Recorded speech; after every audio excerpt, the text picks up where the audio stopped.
आजकल बच्चे घर में हैं तो छोटी-मोटी भूख बच्चों को लगती ही रहती है। दिन भर कुछ ना कुछ चटर-पटर करना होता है।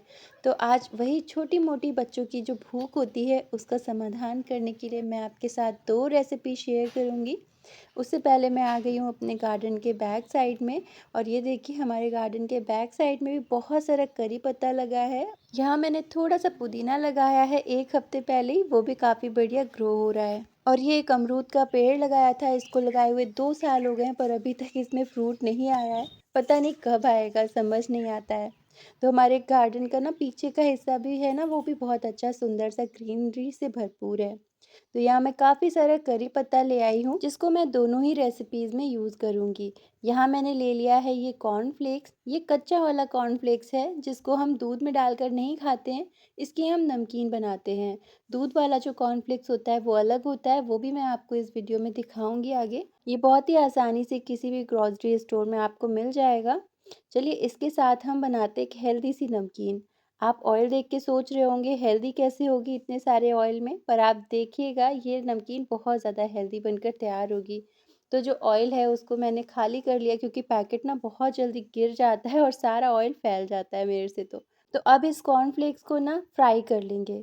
तो ये जो कॉर्नफ्लेक्स होता है इसे फ्राई करने की भी एक टेक्निक होती है। आपको ऑयल ना बहुत ज़्यादा गर्म कर लेना होता है धुआं निकलने तक और फिर इसको डालना होता है हाई फ्लेम पर और झटपट से ये बिल्कुल डबल या ट्रिपल साइज़ में हो जाता है। अगर आप इसको हाई फ्लेम पर इस तरह से फ्राई करेंगे ना तो ये तेल बिल्कुल भी नहीं पीता है। लेकिन अगर आपने इसको ज़रा भी धीमी आंच पर फ्राई किया या फिर आपने सही से इसको नहीं टेम्परेचर मेंटेन किया तो ये काफ़ी ज़्यादा ऑयल सोक कर लेते हैं। तो ये मैंने थोड़ा-सा टिश्यू पेपर पर निकाला था पर टिश्यू पेपर पे भी बिल्कुल भी ऑयल नहीं आया क्योंकि बहुत अच्छे से मैंने फ्राई किया था। और यहाँ मैं ले लूँगी थोड़े से नट्स जिसमें यहाँ मैंने मूँगफली ले ली है करीब 1 कप और साथ ही मैं कुछ बादाम, काजू और किशमिश ले लूँगी। तो बादाम मैंने यहाँ ज़्यादा लिए हैं, 2 रेसिपी में यूज़ करूँगी इसके लिए। तो बादाम को ना मैं 2 हिस्सों में डिवाइड कर लूँगी। इस मौसम में चाय का मज़ा बहुत बढ़िया आता है क्योंकि कभी न कभी बारिश भी हो जाती है और ठंडी-ठंडी हवा भी चलती रहती है। तो चाय के साथ कुछ बढ़िया सा स्नैक्स हो जाए, इससे बढ़िया और क्या बात हो सकती है। मैंने कढ़ाई में से सारा ऑयल निकाल लिया था, बस 1 चम्मच ऑयल छोड़ दिया था, उसी में मैं बिल्कुल धीमी आँच पर स्लो टू मीडियम गैस पे मूँगफली को फ्राई कर लूँगी। इस तरह से जब आप मूँगफली फ्राई करेंगे ना बहुत कम तेल में काफ़ी क्रिस्पी होकर तैयार हो जाएँगी। ये देखिए आप देख सकते हैं मूँगफली जो है ना वो थोड़ी-थोड़ी फूट गई हैं मतलब कि क्रैक आ गए हैं। इसका यही इंडिकेशन होता है कि मूँगफली हमारी फ्राई हो गई हैं। वो भी हम अपने मिक्सचर में डाल देंगे और जो थोड़ा-सा तेल बचा था ना उसी में मैंने डाल दिए बादाम और साथ ही इसमें और नट्स भी डाल देंगे। बादाम थोड़ा पहले डाल दिए थे जिससे कि अच्छे से फ्राई हो जाए। हमें ये जो नट्स हैं बिल्कुल भी ज़्यादा फ्राई नहीं करने हैं, हल्के से स्पॉटेड हो जाएँगे बस निकाल लेंगे। साथ ही मैंने 1 मुट्ठी के करीब डाल दिया है इसमें भुना हुआ चना, इसको भी फ्राई कर लेंगे। वैसे तो ये भुना हुआ है, लेकिन थोड़ा-सा और फ्राई कर लेंगे ना सारी चीज़ों के साथ में तो और क्रंची हो जाएगा। काफ़ी सारा करी पत्ता डाल देंगे। सारी चीज़ों को साथ में मिक्स करके फ्राई करने से 2 फ़ायदे हैं। देखिए एक तो इसमें ऑयल कम लगेगा और साथ ही ये बढ़िया से मिक्स भी हो जाएँगे। लेकिन याद रखिएगा इसको स्लो टू मीडियम गैस पर ही आप फ्राई करिएगा। बिल्कुल भी जलाना नहीं है सारी चीज़ों को, जिससे कि हमारा ना मिक्सचर का टेस्ट बहुत बढ़िया आएगा। ये जो रेसिपी है इतनी ज़्यादा आसान है कि 10 से 15 मिनट में बनकर तैयार हो जाती है बिना किसी झंझट के और टेस्ट टेस्ट तो एकदम बाजार जैसा या आप कह सकते हैं बाजार से भी ज़्यादा अच्छा आता है। तो यहाँ एक मसाला बना लेंगे जिसमें मैंने नमक, काला नमक, आधा चम्मच आमचूर पाउडर, कश्मीरी लाल मिर्च पाउडर, आधा चम्मच मैंने भुना जीरा पाउडर डाला है। साथ ही थोड़ा सा सौंफ पाउडर और काली मिर्च डाल के इसको बढ़िया से मिक्स करके पीस लेंगे। पीसने से क्या होगा सारी चीज़ें ना बढ़िया से मिक्स हो जाएंगी। मेरी बेटी को ना वो खट्टा मीठा वाला जो मिक्सचर आता है ना वो बहुत ज़्यादा पसंद है, पर मार्केट से मैं लाना इतना प्रेफर नहीं करती हूँ, उसमें सिट्रिक एसिड वगैरह डालते हैं, प्रिजर्वेटिव्स भी डालते हैं। तो मैं इसको इस तरह से ये बनाकर दे देती हूँ और यकीन मानिए उसे बहुत ज़्यादा पसंद आता है। और ये मिक्सचर मैं सोचती हूँ ना कि रखा रहेगा काफ़ी दिन तक चलेगा, पर चलने वाला बिल्कुल नहीं होता है। 2 से 3 दिन में कब ख़त्म हो जाता है पता ही नहीं चलता है। तो ये जो मिक्सचर है इसमें मैंने 2 से ढाई चम्मच ये जो मसाला बना के रखा है डाल दिया है। थोड़ा-सा खट्टा, तीखा, मीठा इस तरह से चटपटा-सा जब हम मिक्सचर बनाएँगे ना तो बड़े लोगों से ज़्यादा बच्चों को पसंद आएगा। बच्चों को थोड़ा टैंगी, थोड़ा-सा मीठा टेस्ट पसंद आता है, इसलिए मैं इसको इस तरह से खट्टा-मीठा बना रही हूँ। आप चीनी ना डालना चाहें तो इसको स्किप कर सकते हैं। मेरे बचपन में जब मम्मी ये वाली नमकीन बनाया करती थी ना, पूरा घर खुशबू से फैल जाता था। मुझे बहुत ज़्यादा अच्छी लगती है नमकीन। आपका बचपन का फ़ेवरेट स्नैक्स क्या है? मुझे कमेंट करके ज़रूर बताइएगा। ठंडा होने के बाद आप इसे किसी बॉटल में भर लीजिए या कि इस तरह से किसी डिब्बे में भर के सफ़र के लिए भी ले जा सकते हैं। अब चलिए हम बना लेते हैं नेक्स्ट सेकंड रेसिपी, जिसके लिए मैंने यहाँ ले लिए हैं कुछ मखाने। और मखाने खाने में कितने ज़्यादा हेल्दी होते हैं सभी को पता है। कैल्शियम एंटीऑक्सीडेंट से भरपूर होते हैं और बच्चों के लिए बहुत फ़ायदेमंद होते हैं।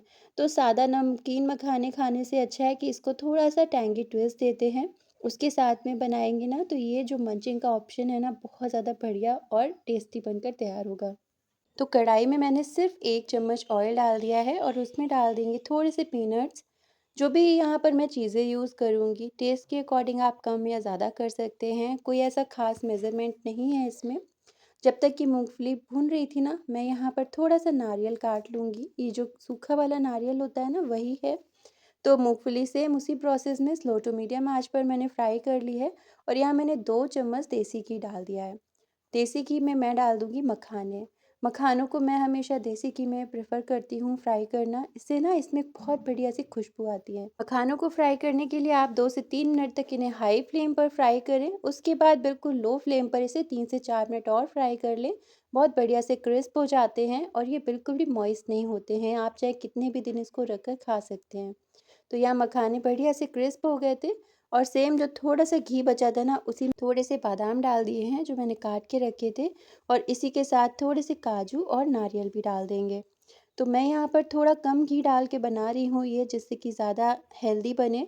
आप चाहें तो कम या ज़्यादा भी कर सकते हैं अपने टेस्ट के अकॉर्डिंग। ज़्यादा ऑयल डालना मुझे बिल्कुल भी पसंद नहीं है, ना किसी रेसिपी में और ना ही किसी मिक्सचर वगैरह में। तो मेरी कोशिश रहती है कम से कम ऑयल में और टेस्टी खाना बन जाए। तो हल्के सा स्पॉट आ गया था नट्स पे, तो मैंने निकाल लिए हैं और ये मैंने ले लिया है कॉर्नफ्लेक्स, जिसको हम दूध के साथ में ब्रेकफास्ट में खाते हैं ना, ये वही है। ये रोस्टेड कॉर्नफ्लेक्स होता है। ये मैंने ले लिया है आधा कप। अब यहाँ कढ़ाई में मैंने 1 चम्मच ऑयल डाल दिया है। काफ़ी सारा करी पत्ता ऐड करेंगे। आप चाहें तो यहाँ पर जीरा सौंफ वगैरह भी यूज़ कर सकते हैं, पर मैं इसको बिल्कुल सिंपल बनाऊंगी जिससे कि बच्चों को ज़्यादा पसंद आए। अब इसमें मैंने आधा कप के करीब डाल दिया है थिन वाला पोहा। आप कोई सा भी पोहा यहाँ पर ले सकते हैं। और तड़के में ना मैं हल्दी डालना भूल गई थी, तो मैंने बाद में डाल के मिक्स की है। जब करी पत्ता डालें ना उसी टाइम पर हल्दी डाल दें आधा छोटा चम्मच।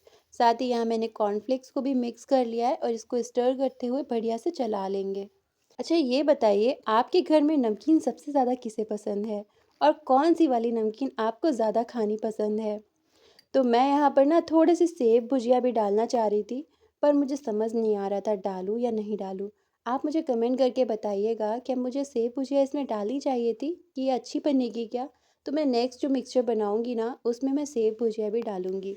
तो सारी चीज़ों को मैंने इसमें मिक्स कर लिया है और साथ में थोड़े से 2 चम्मच करी मसाला डाल के उसको भी मिक्स कर लिया है और बढ़िया से क्रिस्प हो गई है और अब ये हो गई है ठंडी। अब मैं इसको छोटे-छोटे बॉटल्स में भर कर रख लूँगी। आपके बच्चे अगर पढ़ते हैं, हॉस्टल में जाते हैं, तो आप उनको इस तरह से डिब्बों में भरकर दे दें। बच्चों की स्टडी टेबल पर इस तरह से एक छोटी डिब्बी रख दें या हस्बैंड के ऑफिस टेबल पर रख दें। काम करते-करते या पढ़ते वक़्त थोड़ी बहुत जो डिस्ट्रैक्शन होता है ना, उस टाइम ये मंचिंग में बहुत ज़्यादा काम आएगी। आपको आज के दोनों हेल्दी स्नैक्स में कौन-सा सबसे ज़्यादा अच्छा लगा, कमेंट करके ज़रूर बताइएगा। जब तक मैं वीडियो बना रही थी, ऐश भी कोस्टर को कलर करके भी ले आई।